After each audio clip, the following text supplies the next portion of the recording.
Hello and welcome back to another video. We actually have a couple of great videos coming up about the history of the web. And you might be asking again, come on, let's get to coding. But this is really important because we need to understand what problems we had in the past and how we found solutions to those problems and where we are at now. We need to understand what this whole thing of being a web developer means and what problems we're solving and what we did in the past and what we do today. So today we're going to talk about Tim Berners-Lee, the person who invented the World Wide Web in 1989. And I have a picture of him right here. And we're going to talk about him because he's the first web developer.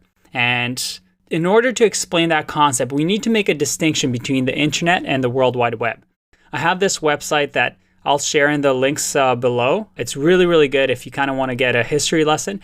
But essentially, the internet started off with the ARPANET in 1969, basically a military project, and it was more of a test. It connected a few universities such as Utah, UCLA, and throughout the 70s, the 80s, it kept growing. But there was one problem that they had, and that was essentially for the academics. They needed a way to share documents. And up until the World Wide Web existed, the internet was there, but it was really, really hard for computers to communicate with each other, to share academic papers between each other. Most of the time, each computer had their own way of doing things.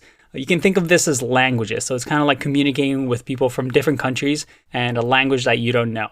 Yeah, sure, you can make it work, but it's very, very difficult. So that was the problem. And Tim Berners-Lee, what he did, and he was working at CERN at the time, he actually created the World Wide Web.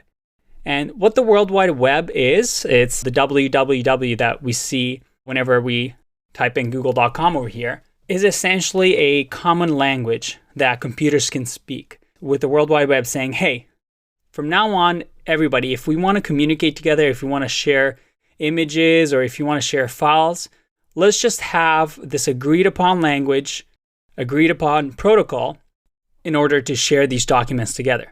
So that's what it is. The servers, the HTML, CSS, and JavaScript, the browsers all work on top of the World Wide Web. So you can think of it as the internet is your phone and the World Wide Web is Instagram that runs on your phone. So it's essentially a decentralized application. Now, how is Tim Berners-Lee the first web developer?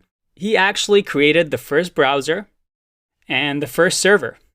And later on, we're actually going to talk about what he did with the files over here as well. But he created the very, very first server and web browser, but also the first website. And they actually still have a copy of it. This is the very first website ever. And it's from 1991, and this is what it looked like.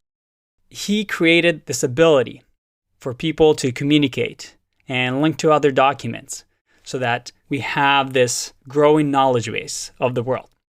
In the next lesson, we're going to be talking about the history of these files, what they mean, what problem they solved, and how they came to be. I'll see you in the next one. Bye-bye.